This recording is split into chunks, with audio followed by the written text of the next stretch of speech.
All right, let's get this going, folks. Let's make sure we're good. We are. We're just waiting for their stream to start. So,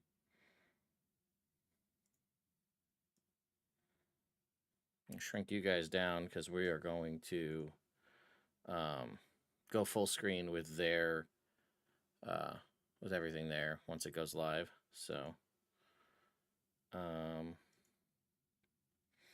yeah, but welcome, folks. It's time to react to the 2024 Monster Manual, All You Want to Know.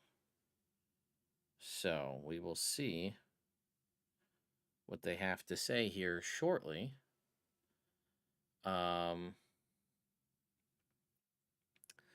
So yeah, we'll see what they have to say. We're going to be kind of reiterating and kind of redoing what we started with the Player's Handbook, where they're going to be doing these live streams pretty consistently every couple of days, and we will be reacting alongside those. So welcome wherever you're coming in from. I'm going to try to do the smart thing.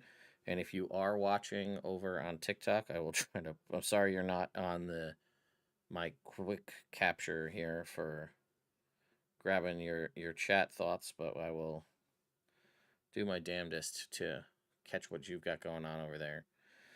So we will have more official kind of footage of and coverage of the Monster Manual come later this month. But hello all, thank you. Glad you all like the hat.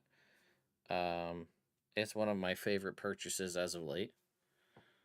So we are just waiting for the premiere to kick off here.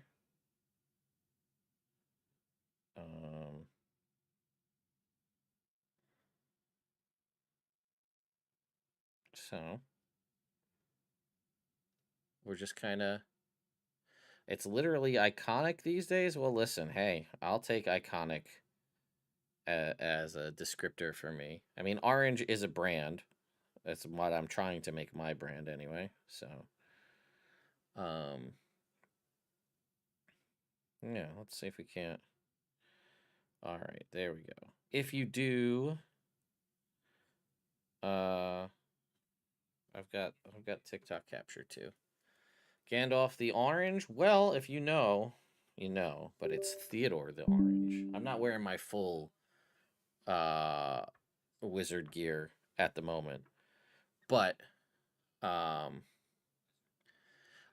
has always been my favorite color for the longest time. So kind of making it my goal one day is to, like how you have like Coca-Cola red or you have like UPS brown. I would like to make Nerd Immersion orange an official like trademarked color. That would be a really cool thing. Oops, I am coming in through on my mute TikTok. Oh, we're starting. Oh, they just jumped right into it. They didn't even do the countdown. Core rule books. It's the Monster Manual. This was my gateway into D&D as a kid, looking through the monsters, absorbing all this information over time. So tell me what's new in the new Monster Manual. Everything. Everything is new in some way, right? Because when the two of us embarked on reimagining this book of beasties, and I think it's true for the two of us that like monster books are our favorite D&D books. Oh, absolutely, no question. Yeah, and so working on any monster book is a special delight, but working on the Monster Manual is like the delight of delights.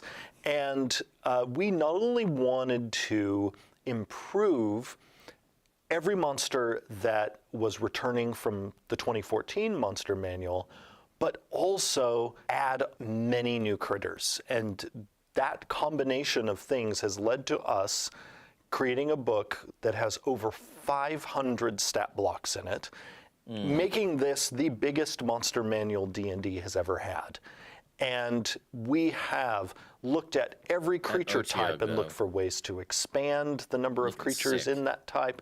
We've looked at high challenge ratings and seen how can we make those creatures more dangerous. And we've looked at all the creatures before that to see, are there ways that we can make them more fun, add new surprises, make how they function smoother than they were before, and a whole lot more. Was there something that stood out that you were really proud of, or that was really exciting to like revisit and revamp? Well, for me, one of the most exciting opportunities for the book is to really make this feel like a Dungeons & Dragons monster manual. And that's going to sound a little weird because there's been numerous Dungeons & Dragons monster manuals, but this is a book that's really rooted in showing you how these monsters exist in the worlds of Dungeons & Dragons. So as much as we've put so much effort into the reorganization, the new rules, streamlining and revising some of the narrative text, but right down to the art, you're going to open up this book and you're going to see the worlds of D&D and the monsters of D&D in those settings doing what they do. I don't think that there's a single monster in this book that's just, here's a critter floating in white space. Maybe. Yeah. They're all in these worlds doing the things that make them exciting. We don't want to show you just here in the abstract as a creature. I want to show you the monster, the like rust monster, actually doing what it does, actually dissolving weapons and armor. What does that look like? So you can take a look at this and you can see the adventures that you can then have unfold at your table. Yeah, none of these monsters are without context. And like you said, in every edition previous, the monsters were static. This was like, here's a picture, like almost like a wanted poster of the monster. And this is the monster in action, which is very helpful for death slot new right there? and old dungeon masters. All the slots. Because we wanted the art itself to inspire DMs, to get them thinking about how they could use these monsters in their stories. I think the monsters themselves are inspiring. I mean, I know going back to the first edition monster manual, those illustrations inspired my childhood imagination and continue to inspire me to this day. But we wanted to bring more so that, that rust monster, you actually see it rusting something. The beholder, you see it using its eye rays and seeing the dread consequences of those rays' use. You see in many cases like the awesome scale of the ancient dragons. You see when it comes to some of the new titanic creatures, just how gigantic they are. I think the Tarrasque image that we have in this book, better than ever before, shows just how gigantic and terrifying that monster is. And then to accompany that, every monster now, its description begins with the section that tells you the environment where you're most likely to meet the monster, which is to help DMs as they are sort of thinking about the map of their campaign and where they might want to place different monsters. They can see right away, oh, I'm most likely to have a creature like this appear in a forest, for instance. We also now have default treasure for all of the monsters in the book, or we tell you this monster just doesn't have loot. And that too is there to help DMs not just run the monster in battle or in a diplomatic encounter, but also really ground the monster even more in their adventures and in their worlds. Was there a particular monster that stood out, or a couple of monsters that just can easily come to mind where you're like, yes, we have enhanced this. This is going to be a far more dramatic, combative experience running into this monster? It's hard to pick any one or any group because there are improvements across the board. But I think a great example, family of monsters, are the ancient dragons. I mentioned that we make sure in the art that the ancient dragons really they do look sick. Look show off how majestic and terrifying they can be, or protective in the case of the metallic dragons. But also in the stat blocks, people are going to find that not only are these dragons way more resilient than seen they this ever were art a before bunch. with the number of hit points they have, but also these dragons are going to bring hurt more than they ever did before, and also have more tactical texture than they had before.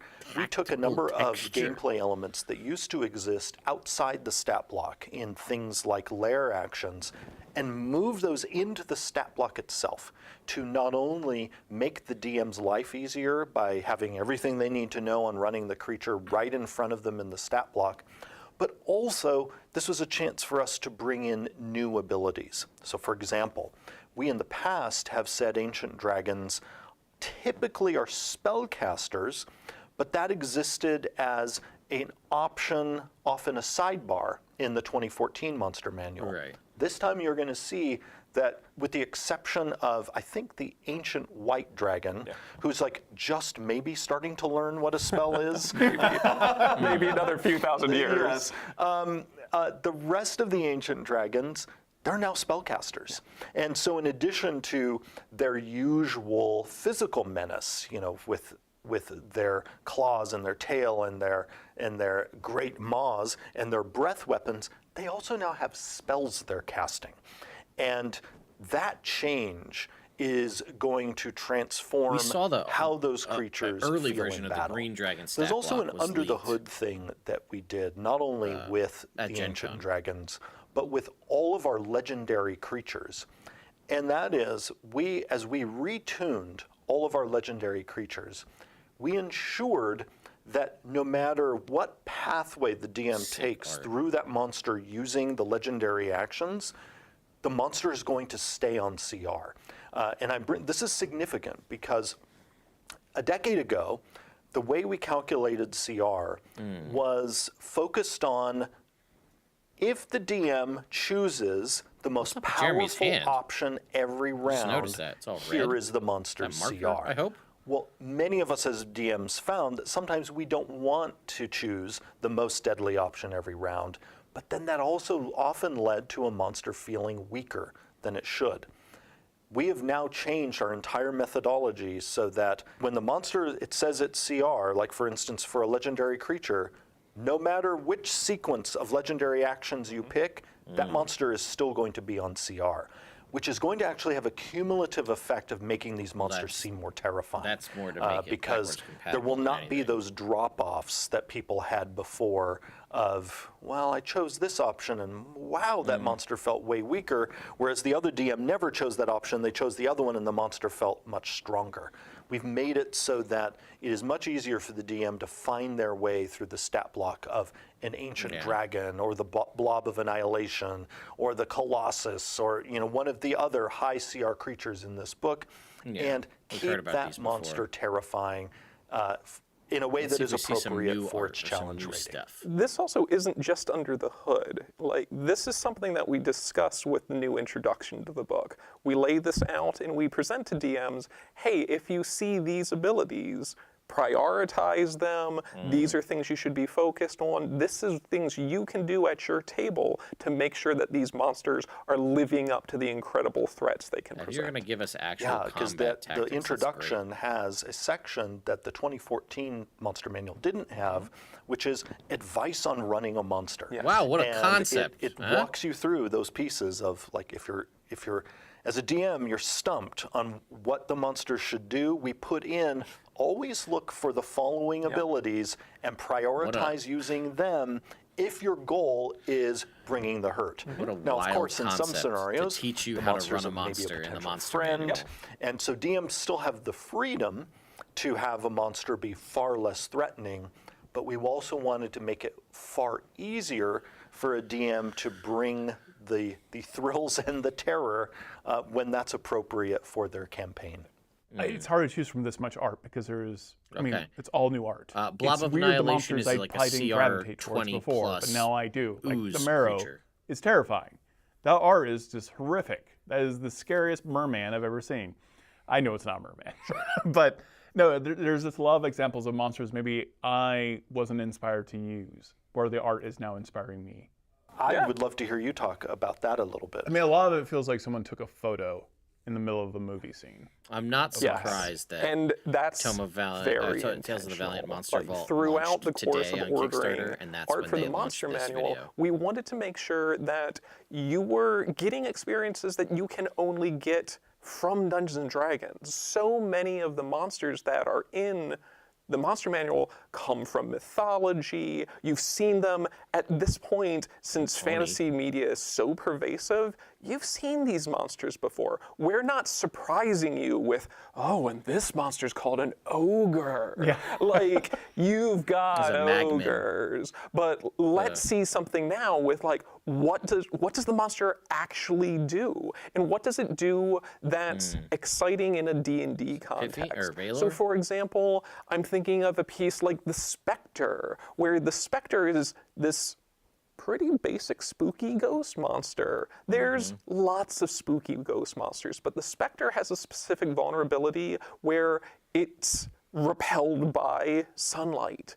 And in that piece of art, you can see that the cleric in the image is surrounded by the sun, like a sun-like spell, that the Spectre isn't able to encroach on them.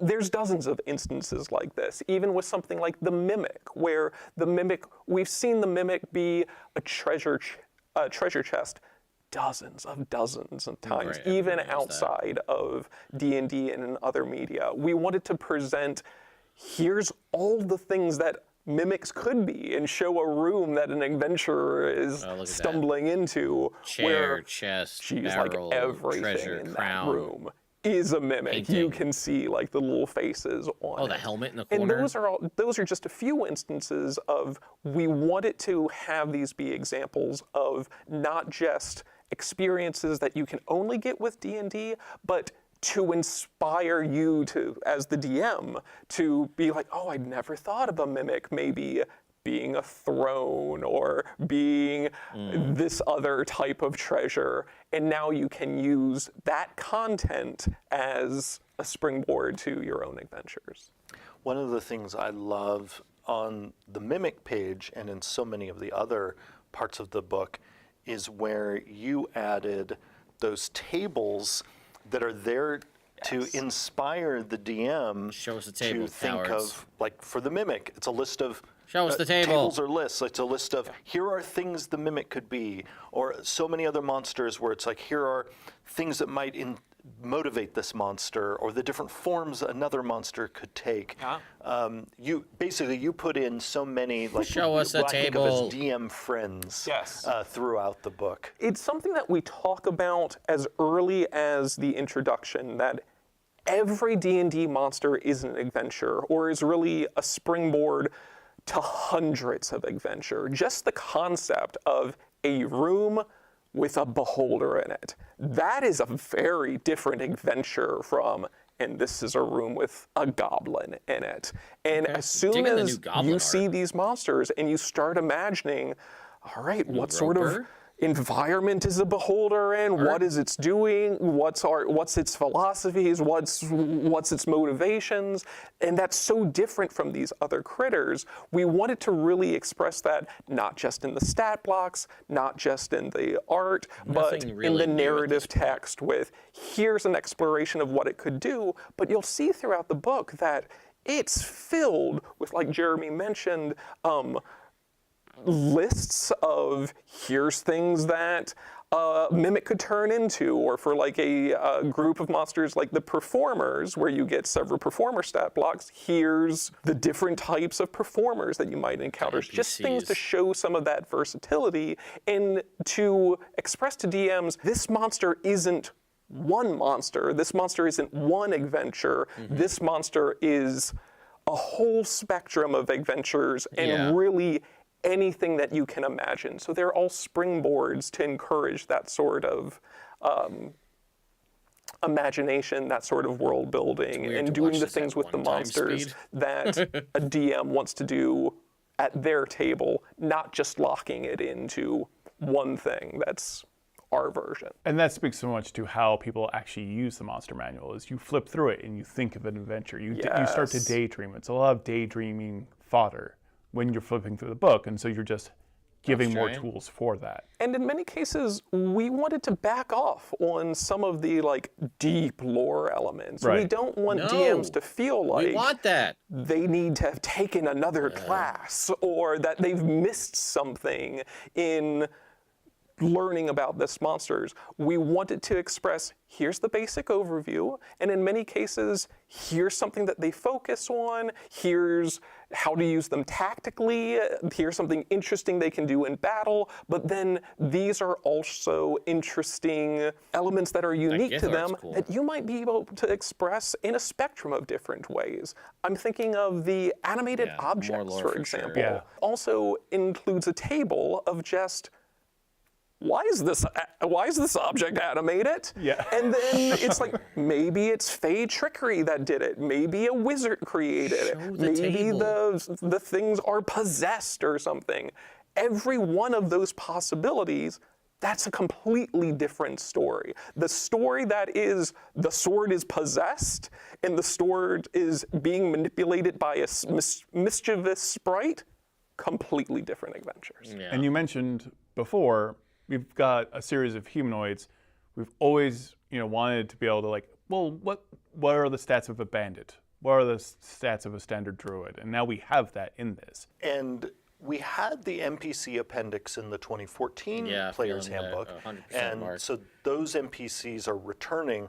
But yeah, we wanted to have them return with many companions, and so we added performers, we've added pirates, we've added more.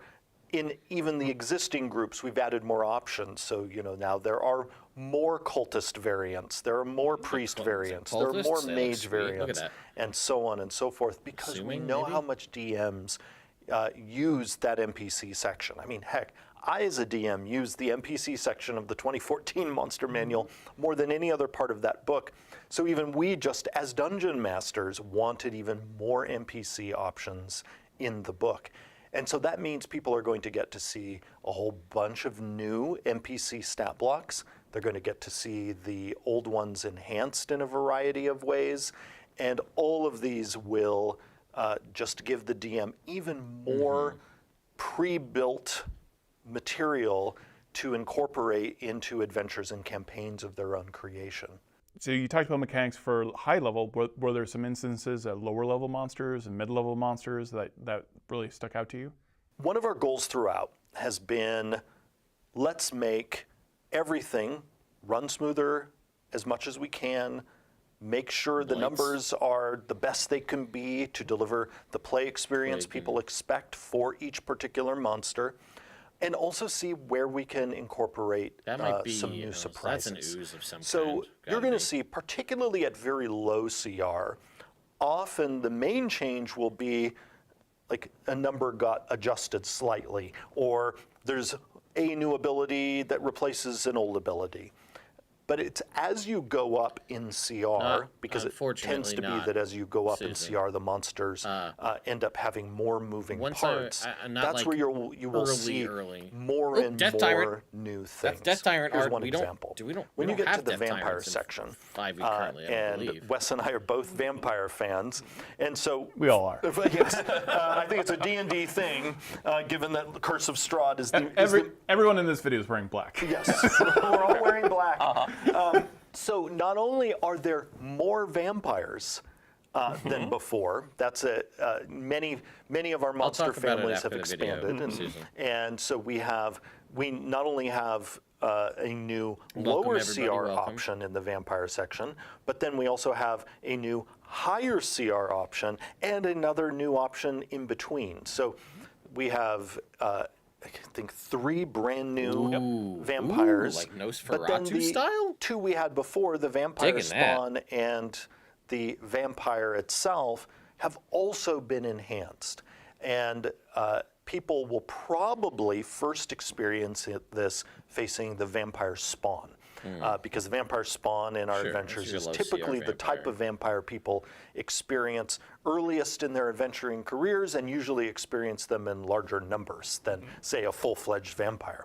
Right. And what people will see right away is some familiar things and how a vampire spawn works, and I loved having this experience recently at 2 different conventions where I ran the new vampire spawn, and the vampire spawn, as the characters were fighting, suddenly just slipped away out of melee without provoking opportunity attacks, and while still having the whole rest of their turn. And the players at my tables who fought Vampire Spawn over the last 10 years in 5th edition were like, wait, what did it just do? And that is one of the new abilities that the Vampire Spawn have, and you will see a variant of it in most of the vampires. And that was part of us really wanting to enhance the fact that vampires are extremely difficult to pin down. They are, they have this deathless agility. Part of their whole shtick of what makes them terrifying is they're very difficult to defeat. And so we wanted to take this element and add it into the vampires.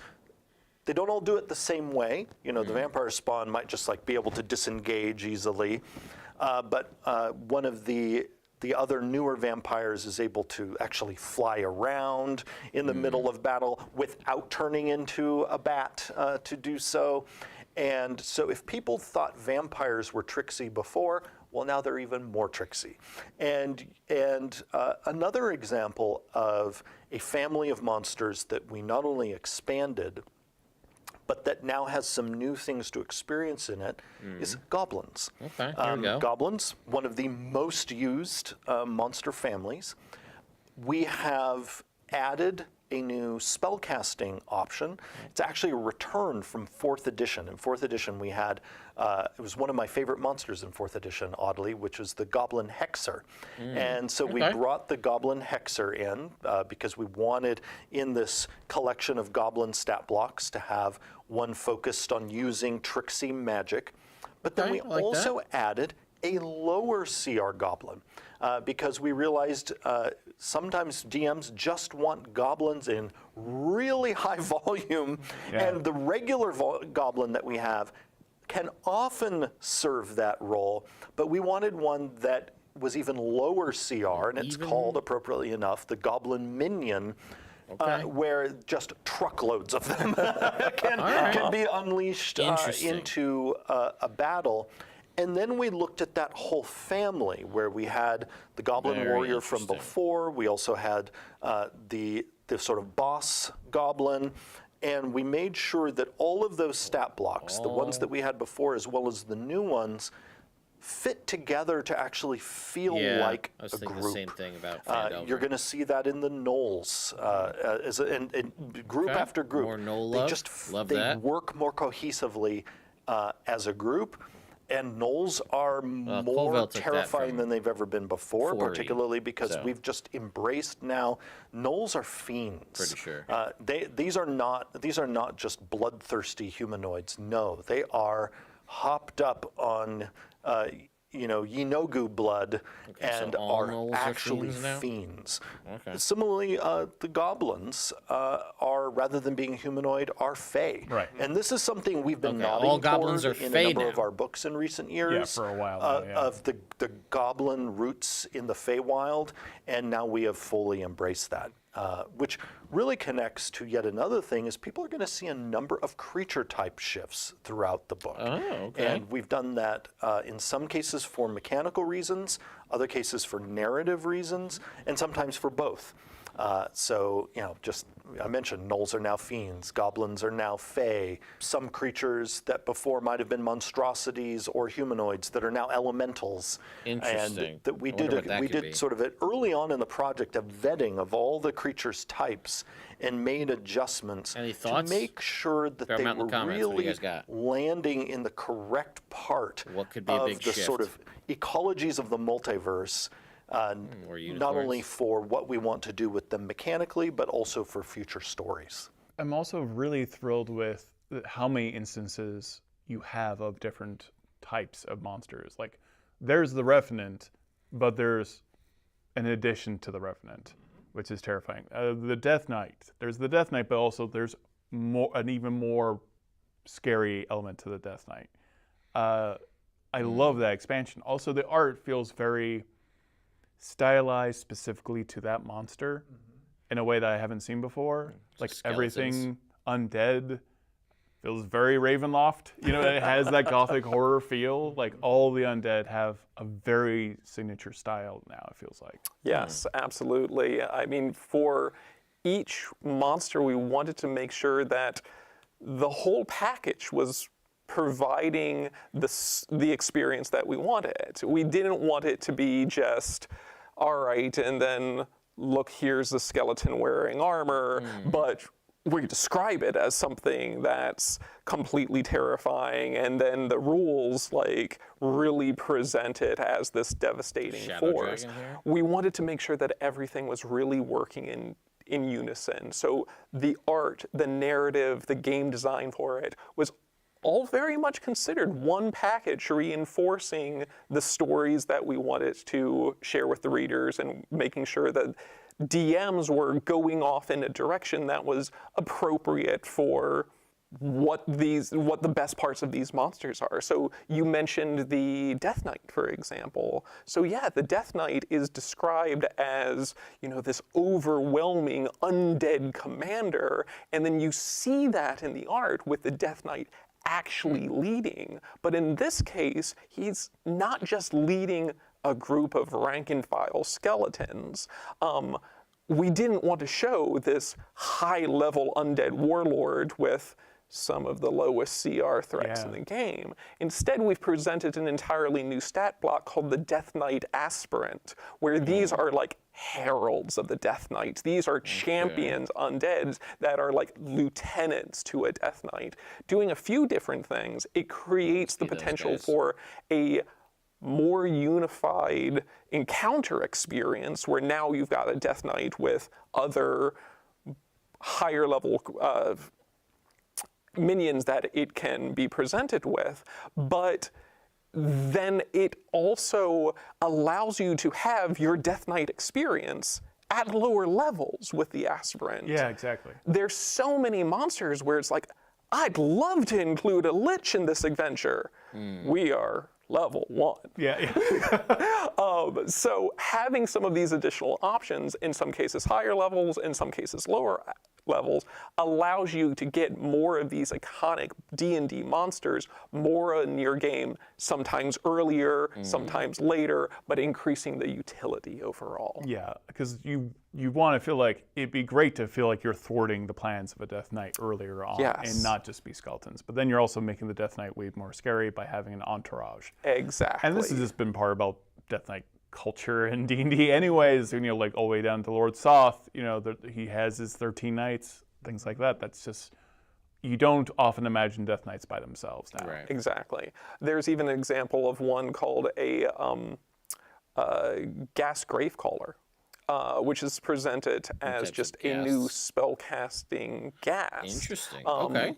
But we even presented in the art with like the Lich, just to suggest like, if you want to have either a monster that is appropriate to be used with a Lich to like be its apprentices, or if you want to have that Lich-like experience earlier on, here you've got this lower level undead spellcaster. The art has always been solid for everything we've seen. What does in it feel 2024? to have completed the new core rule books, all 3? I'm still internalizing that because we've been working on these books for years. Yeah. Literally multiple years, and to have it done, it's still sinking in. But it's a great feeling. It was wonderful to get to end with the monster manual because, again, for me, a monster book is like dessert. The monster manual also, in many ways, is a culmination of things that people saw in the new Player's Handbook and the new Dungeon Master's Guide, because the Monster Manual relies on many of the rules enhancements in the Player's Handbook. It relies you on really need this the thinking we had in the Dungeon Master's Guide about making DM's lives easier.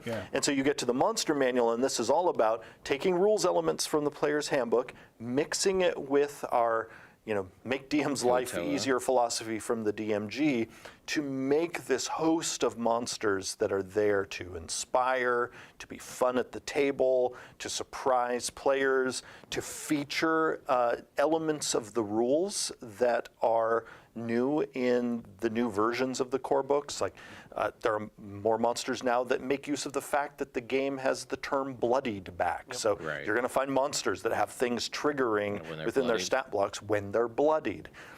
You're going to Which is good. I like that. see It's a good addition. exhaustion used in ways that it hasn't been used before because the condition was redesigned and now we can use it in certain ways that we were hesitant to use in the past. And just on and on, you'll see monsters, even now some of our spellcasting monsters, able to cast some of the new spells in the 2024 Player's Handbook.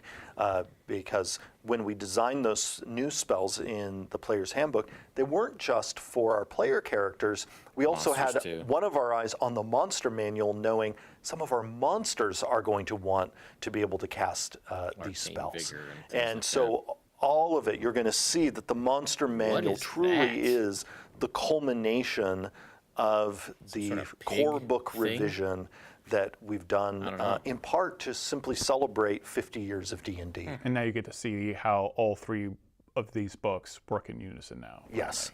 Absolutely. Yeah. You're also going to see many of the innovations that were originally presented in the Player's Handbook really take form here, fulfilling on the promise of things like some of the new stat block formats that we presented okay. at the end of the Player's Handbook. Little With Sphinx, like I those assume? usable creatures like, just the imps and a lot of the animal companions back there. Well, now you're going to see a whole book where the stat blocks are so much more inviting, so much more usable. The organization is so lot of much crisper. animals with We've spent a druids lot of like it. times really making sure that wordings are tight and concise, that the gameplay experience is really at the forefront of so much of our design to make sure that a DM can look at these stat blocks, make a choice or two, and run an interesting encounter. It's all been designed with playability being front of mind, and we want to make sure that the experience of using the monsters of this book is easy, inviting, and exciting. And because in some ways our team has the philosophy close of to probably anything the we're end of doing this is worth video, I'm overdoing, we didn't just bring all of that to what was already there, but we added over 80 more monsters. Is that all? Right, and it was funny toward the end. I was even joking a few times because it's not nothing adding over 80 monsters Yeah. to the monster manual. I kept joking like, who decided to do this? Yeah. It's my fault. Because we not only wanted to expand the various plant, monster families, but wolf down also there, or bring fox? people more high CR threats and also flesh out some of the creature types like you mentioned, Todd. So I think one of the reasons that and it's gratifying to hear you say that earlier, that you're like, it feels like all the types are fleshed out more. That was a very conscious effort on our part, that we wanted to feel like each creature type really sort of earns its place in the book. Now, there's still Fungus. some creature types that have way more monsters than others. Right. That's just how there will always be more fiends than plants. At least in the monster manual. But we wanted to make sure that in heck each is of these that? types, a DM felt like that a there Dow? were more toys to play Little with. crystals? And more toys to play with at a variety of levels of play. And we've talked before in some videos about the number of new high CR threats in this book. Yeah, that's the thing I'm very much in love with, because now I also feel, as a dungeon master, you've given me the stat blocks for my big bad. Yes. Like my end of campaign villain, whether it's an archhag Oh, or some the hag blob stuff. of annihilation, this doomsday level threat. I feel like I have the stat blocks for that now for the Archhag. first time. And that was our goal. We wanted a DM to be able to look through the book and essentially have a menu of options for what is the big bad at the end of this campaign. before you had some great options in Dragon. like the dragon category, Yeah. Very different the look to undead it. category, and the fiend category. That was kind of it. And so now we made sure that you have an option in, heck, even the construct category, Yeah. in the celestial category, in the ooze category, in the fey category, and so on and so forth. And part of it also, just from a world building standpoint, we wanted the Tarrasque to have some fighting buddies, because we like imagine, you know, these like monster mashups, and Kaiju there- battle. and we just thought there can't just be one kaiju. There's Yeah. got to be more.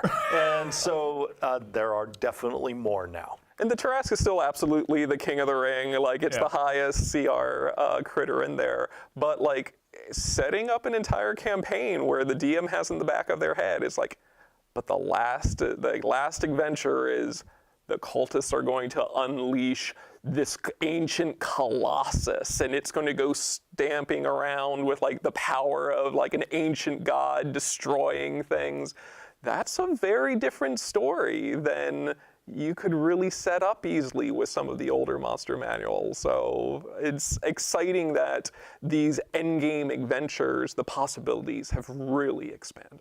And we did make sure that, the Tarrasque up there at the top, even the Tarrasque has new surprises. Yes. So anyone who, whether they played their way to 20th level and faced the Tarrasque, or you know, as many of us have done, you know, just have a 20th level one shot just to fight a Tarrasque.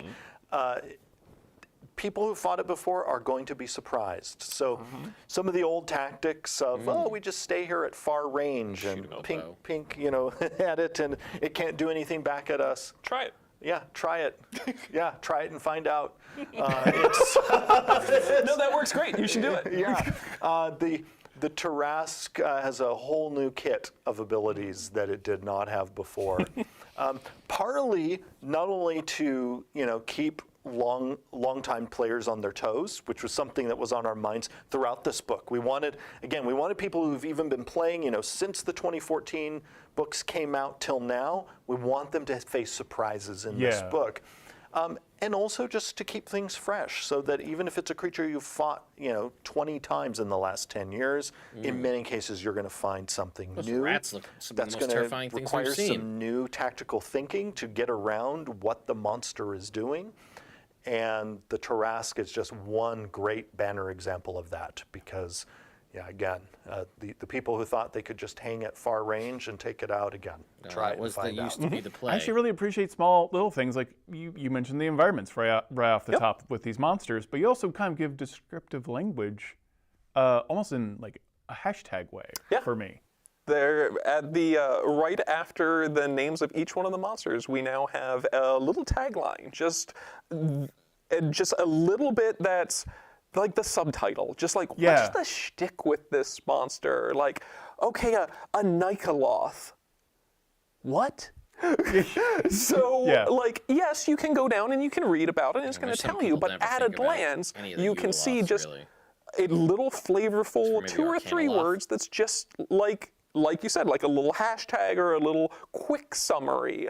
I'm thinking of the skeletons, for example. And we don't mean literally there's hashtag. Exactly. It's an important distinction. I think of People it will as get it is pissed. the TLDR Exactly. on every Yeah. monster. This is the vibe. Here's the gist, exactly. I mean, I think for skeletons, it's like ossified evil. I mean, it's just this little, like, something that is both like, oh, okay, it's like this like evil skeleton monster. I mean, if you don't know what a skeleton is, you can also check the dictionary, but there's other monsters that are definitely require a little bit extra. And in many cases, the intent is to summarize, but also to give you a narrative gist, just to put you in the right headspace for everything you read after that. It's like a title and a subtitle. So if you're going through, you can just run through real quick. And many of these monsters, their names are just made up words. But then you get that little bit right afterwards where if you've never encountered it before, oh, it's that. Oh, this is a monster about puzzles. Oh, this is an Underdark ambusher. Oh, this is a giant of the skies. Things like that. And then you can read on if you want, or if that's not what's capturing your imagination, probably just right turn here. the page. And this is a wonderful example of some of the fruits that ripened because of us working on all 3 books as essentially one giant book. Because this tagline approach is also in the player's handbook. Yep. The classes have it, every subclass has Yep. it, and just as there, it's so that we can draw people in quickly to give you a taste so that if you're especially a time-strapped dungeon master, you can quickly orient yourself as you're going through the monster manual and figure out, is this a monster maybe I'm going to add to tonight's game, or in the adventure I'm dreaming about that they might get to 6 months from now. So much of this is about getting people to the information in a variety of ways. The book also has at the start an alphabetical list of every single stat block in the book so that you can find the stat blocks quickly. But then it also has at the back of the book multiple monster lists that give the DM multiple ways to essentially sort. You can look for monsters by CR, you can look for monsters by creature type, you can look for monsters by environment, you can look for monsters by subgroup. So let's say, you know, oh, I know fiends, but I just want to know what all the demons are. We've got you covered. We have a demon list. You want to know what all the devils are. There's the go to the devil list. There's the bearded and devils. so there's Barb also a lot more infrastructure in this monster manual than in the 2014 one to help DMs prepare and design Shasta? adventures. Something that we haven't mentioned is the organization of this book is significantly different than the 2014 Monster Manual. If you look up Pit Fiend, you will not find it under D. You will find it under P for Pit Fiend. Yeah. So all of these choices were really meant to aid folks who maybe don't have years and years of D&D experience knowing, Pit Fiend, that's a devil, I should go to the Ds and look for that. Rather, this is meant to really make sure that folks, whether they're a first-time player or have been playing for years, they can just it's go to fully the book, alphabetical they can now. look things up alphabetically, they can find it in a very intuitive way, they can find it in that initial alphabetical listing. They've got multiple options that they can track down this information. And if they still want to do things like, hey, I want my listing of all of the devils, it's important for me to know what those Index or are. something? Well, they might not all be under Ds anymore, but we still have that information in the book. You can still find that organization. None of that has been lost. We've just presented more options, and hopefully in a way that is ball girl? prioritizing being as accessible as possible Maybe. to the widest number of Full of players. eyes. Early on in the process, we joked that we no longer want someone to have to know so much about D&D that to find the gelatinous cube, Right. they You have to look go up- to O. Yeah. Yes. Because you have to already know a lot about D&D to even think to look under ooze to find the gelatinous cube. And now you can just go to G. Were there any monsters for the art? It's like, well, this is such an iconic monster. How do we nail this? Oh, I mean, I think, at least for me, one that probably required the most conversation was the Displacer Beast, where it's just, this is a D&D poster child, like, that, like, it has to hit, it's got such an iconic look to it, it's so D&D, but then it's also a piece of art depicting a monster that has an illusion that is misleading an adventurer, but then also has to be clear to the viewer that this is an illusion. The movie did a good job. The piece that we've got for Showing it that. is absolutely incredible. It ended up, we really wanted to show off, like, this is the Displacer Beast, and it is tricking an adventurer Take it into somewhere else. focusing on its illusory copy.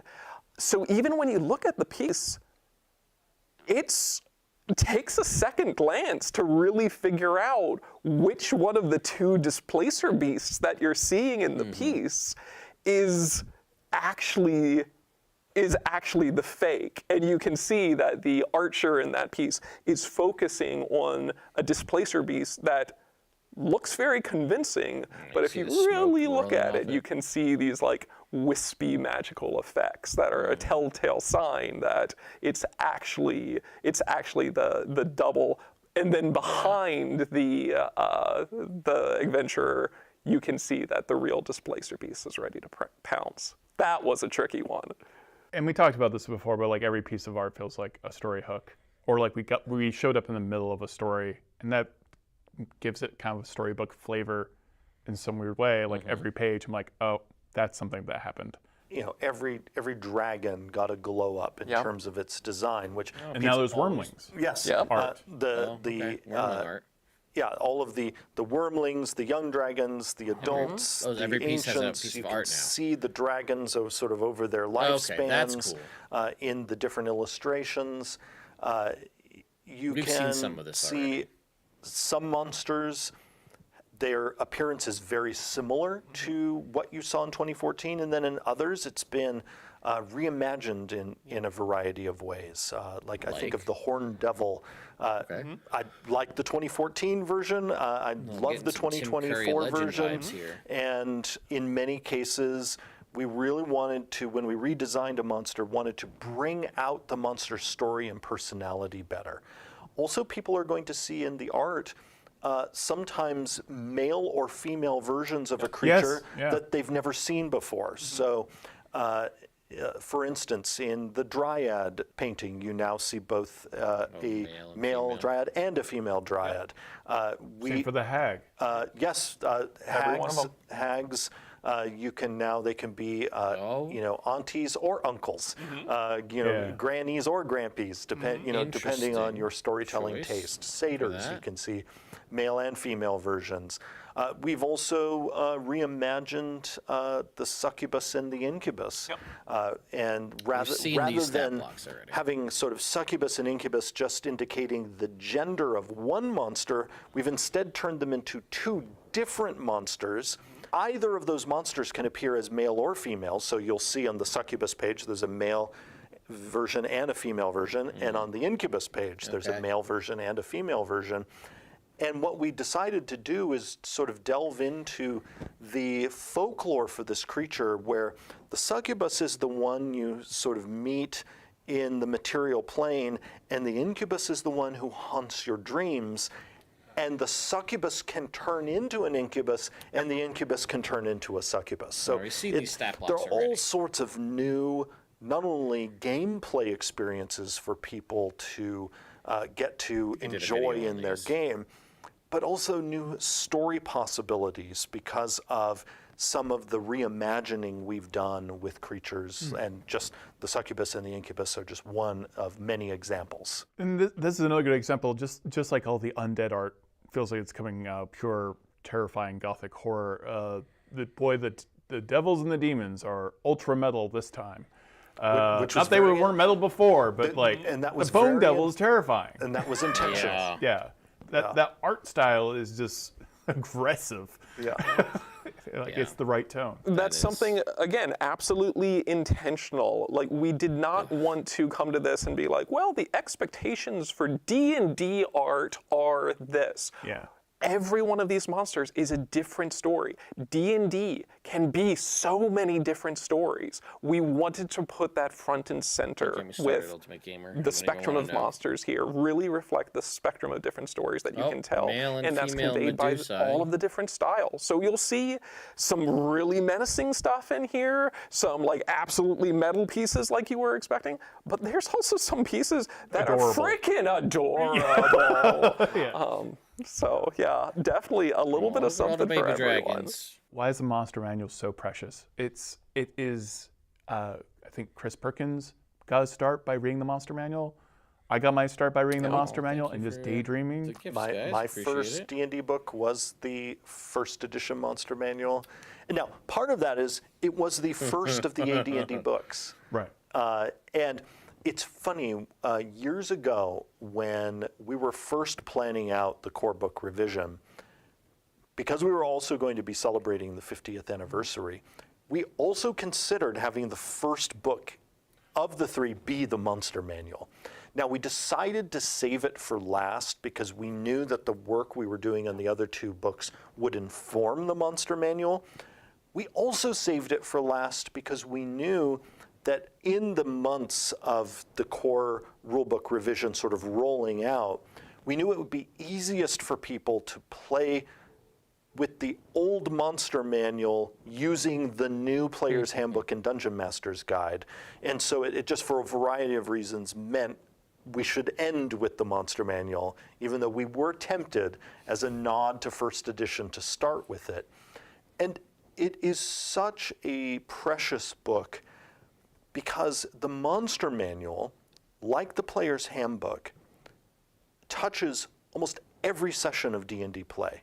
Because just as players are using character abilities and spells and equipment from the Player's Handbook every single session of play, the Dungeon Master is using creatures from the Monster Manual in almost every single session of play, except for cases where they're using monsters of their own creation or monsters from another book, like Monsters of the Multiverse. But the Monster Manual is sort of always there in the background, because even when a stat block from that book might not be in your current session, there is a good chance the Dungeon Master has been inspired by something they saw in the Monster Manual. And it has always had this special place in the game. And you talked about it earlier, Todd, of it's not just a game book, it's an inspiration book. That it sometimes one monster's entry in that book will inspire an entire campaign. A DM will look at the description, perhaps of the new Empyrean, and decide they're going to create an entire culture in their world about these god children, and have a campaign that is all about allying with one of these divine children in a war against another. And that's just one monster out of over 500. And so you could almost think of this book as the book of over 500 campaigns, because you could base a campaign on almost every single creature that you find in this great tome. There's also an aspirational element for just players. I figured out the type of characters I wanted to play, partially because you are so often defined by the enemies you fight in D&D in some way. And so you daydream, you think about, like, if I'm going to fight an archhag one day. And I don't think there's anything that's so informative about what D&D is than flipping through this book. It also shows you your character's potential friends. Yeah. Because there are... Not everything has to be a fight. Yes. Well, but also because there are so many benevolent creatures, and there are actually even more of them in this Monster Manual than before. Because, again, looking at how DMs have used the 2014 Monster Manual, we know how often DMs go to the Monster Manual for helpful NPCs, for the monster that maybe is meant to be that kind of fake out where, the DM knows the players are going to think it's a threat, but then discover this monster is actually working on their behalf. And so there, I think, are going to be even more fun surprises also from a narrative standpoint, because of people meeting creatures now where Sphinx, like, I'm not sure what this creature is up to. They meet one of the new Sphinxes, and we'll have to figure out, well, like, what is this Sphinx even about? And what is this new kind of fiend about? What is this new kind of vampire about? And I look forward to now years of people telling whole new stories using the new monsters in this book, as well as the hundreds of returning monsters that have been enhanced for years more of play. Thank you so much for watching this video. We will have a ton more videos all about the different monsters in the new Monster Manual. You can purchase the brand new Monster Manual and all 3 of the core 2024 core rulebooks by clicking on the link in this video description. I'm Todd Kenrick. Thank you so much for watching. All right, so let's go ahead and take a look at the pre-order dates. See what we're dealing with here. Let's go to D&D Beyond. go to their marketplace, and let's take a look at the monster manual. Okay. Release date is February 18th. Now, that's the street release date, not the pre-order release date, which the early release should be probably, I think, the 4th, which is 2 weeks prior. So that'll be Tuesday, February 4th. So if you pre-order it from a local game store, you should be able to get it there. If you pre-ordered it on D&D Beyond, you should be able to get it then as well. So a couple of comments based on that video. One, we're going to see they're doing dragons on Thursday. So we'll see the dragons. They're going to do a video on that. Some people are already saying, looks like other people have started to release early previews.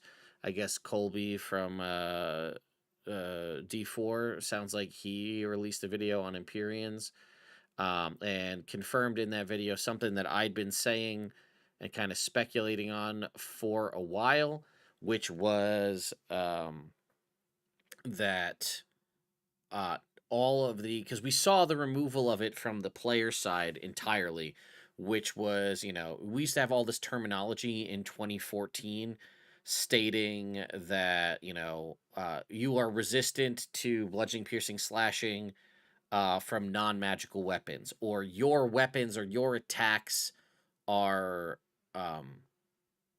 magical for the purposes of overcoming damage resistance. It was always clunky. Don't get me wrong. That terminology and the way that was written was always clunky.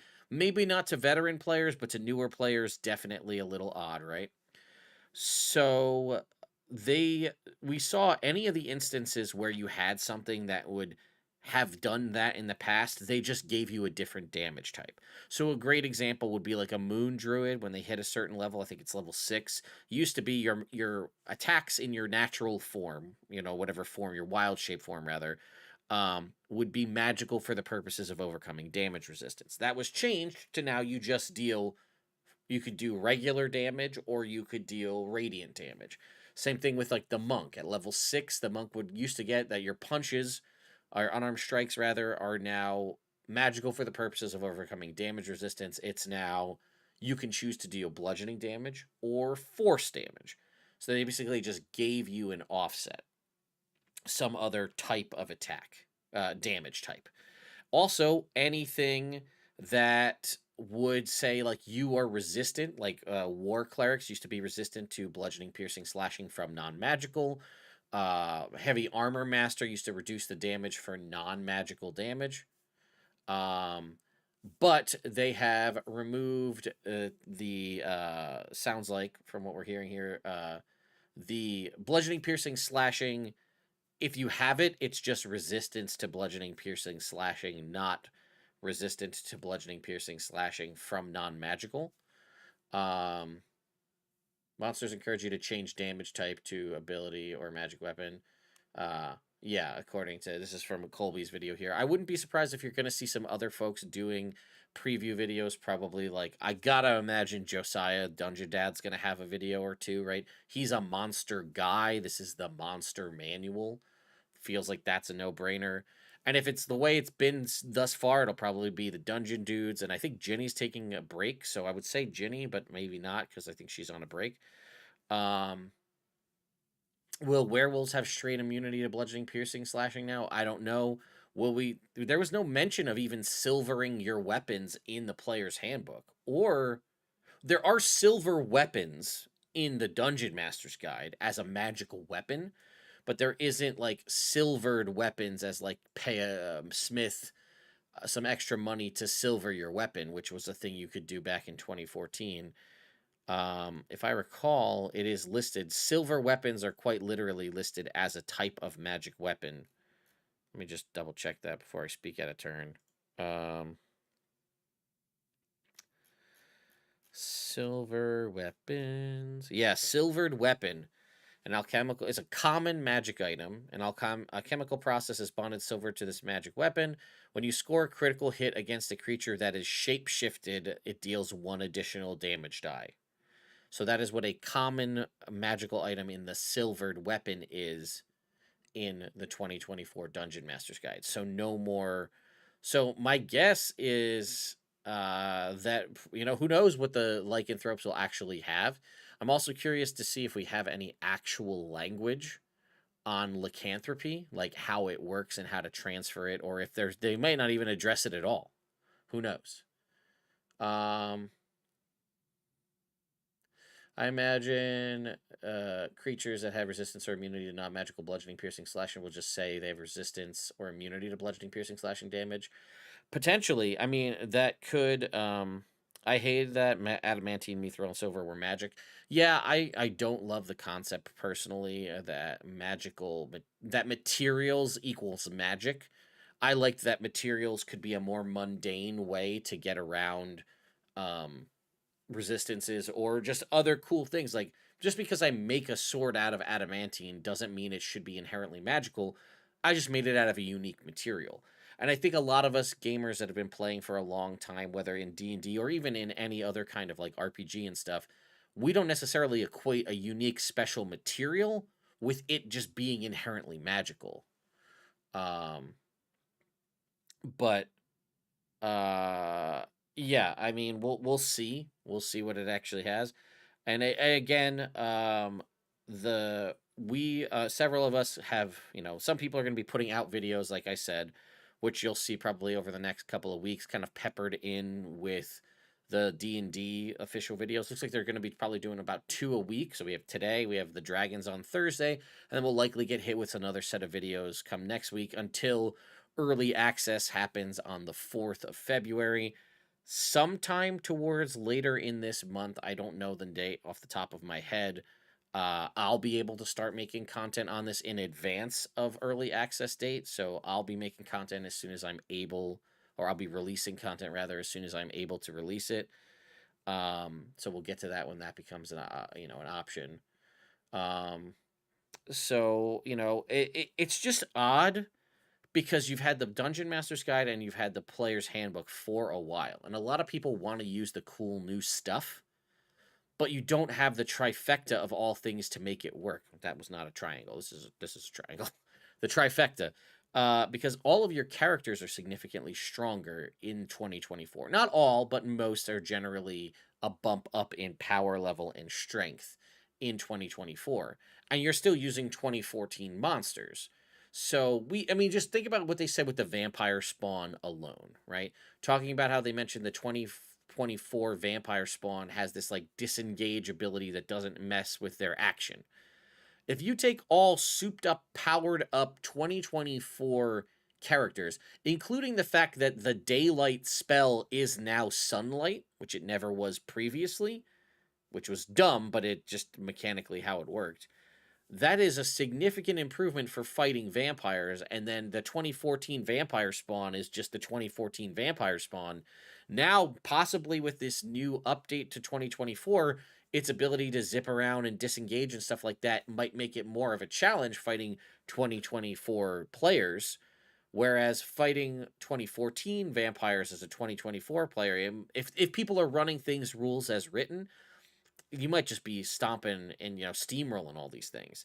So having finally the last bit is interesting. And yeah, why didn't they release the core books at the same time is a great question. I don't know.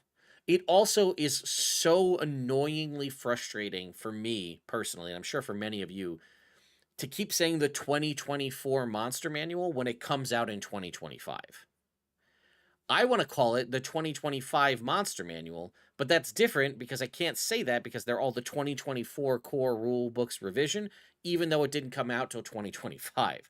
Why couldn't we have just ratcheted all of the dates back a little bit so we could have had the whole trifecta release in 2024?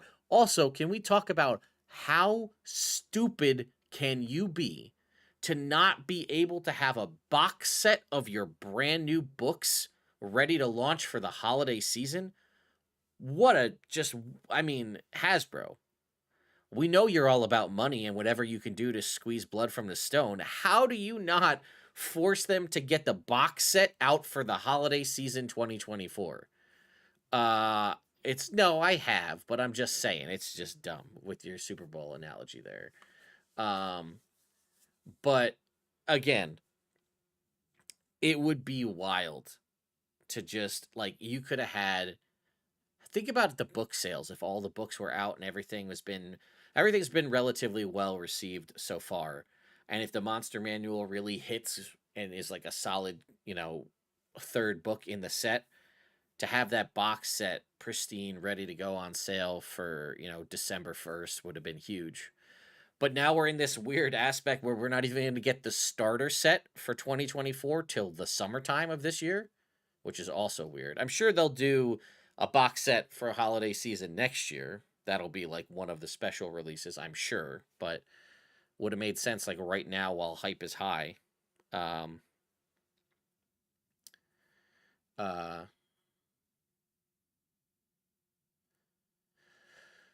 yeah, I mean, I don't have a problem calling it 5.5. It is what it is. Um, yeah, in 3 years it won't matter. The new books will just be 5e. 2014 will be its own thing. You're not wrong. Um, and then yeah, I guess the SRD 5.2 should technically launch sometime post the release of the Monster Manual. We don't know what timing that will be, but ideally that'll be the case so that we can continue to officially make content using the 2024 core rules, which would be nice for any third-party creators. Also, I noticed somebody had earlier mentioned the fact that the Monster Vault 2 for Tales of the Valiant launched on Kickstarter today. I do not think it's a coincidence that they launched today and the first video covering the 2024 Monster Manual also launched today. I wouldn't be surprised if that was by design. Because I feel like they did it last time too. Like the day Tales of the Valiant like launched on Kickstarter, like they had one of their first big announcements about the player's handbook or something. So I wouldn't be surprised if that was a choice, a strategic decision on Watsy's part. But there we go, folks. That is video 1 of the 2024 Monster Manual coverage. We'll be back on Thursday with another live stream covering dragons, because that will be the topic. So we'll see what they have to say. One of the most interesting things we saw from the early leaked stat block back in August was the complete removal of legendary actions on the Green Dragon stat block. I'm very interested to see if that is in fact the case, and it did make its way like that into 2024, so that we'll be able to see whether I'm sure they're going to mention if they have legendary actions or not, right? That feels like a thing that you would just say. They already talked about how they baked some of like the lair action stuff into the stat blocks. So I'm curious to see if they'll mention anything about legendary actions, because I think that was one of the best and most awesome decisions we saw from that early Green Dragon stat block. Just giving them multiple reactions as opposed to legendary actions, I thought was a huge win. So I hope that made its way into the final product of the game, but I guess we'll have to wait and see once they actually get around to putting that information out there. So, but yeah, I will be. I may have some other videos coming out today, depending on how things go, and then tomorrow night I will be back with our Fandelver and Below Shattered Obelisk campaign here on my channel. We'll be streaming that, and I'm playing some D&D that way. And then Thursday night, I will be back over on Captain Robert's channel as Theodore the Orange Wizard, who many of you know. I will be dealing with the nonsense that is being in Eberron while trying to track down pieces, the various pieces of the Rod of Seven Parts. We'll try to get the rest of those. And I think we might have Bife back for one more session. So, and ideally, this will be the session that the entire team gets back together. So, if that exists, that'll be exciting. And today, I managed to get my Pixels dice finally hooked up to Foundry. So no more shitty Foundry dice seeds for me. We are in Pixel territory only. So we're going to actually feel like we get to roll the shitty dice rolls that we make this time. So, anyway. I'm going to bring this to a close. I got to go get some lunch. So I hope you all have a wonderful rest of your day. I'll see you in videos or in the next little bit. But as a fun thing, in the comments or after the fact on the live video here, feel free to leave me what you think are going to be some of the most interesting monster shifts, because they said they changed all goblins are now fey creatures according to them, and all gnolls are now fiends, which is also an interesting choice, which I think is going to be very interesting from the fact that, like, when you hit level 3 and get your second level spells, you can't cast Hold Monster on a goblin because they're not a humanoid, they're a fey now. So let me know, leave comments to see what are your thoughts about what some of the other monster shifts will be outside of just goblins to fey and gnolls to fiends. They mentioned I'm like they showed a picture of a Remoraz, and I'm like, could a Remoraz be an elemental as opposed to a monstrosity? I don't know. Let me know your thoughts and opinions. I will see you all next time. Have a good day, everyone.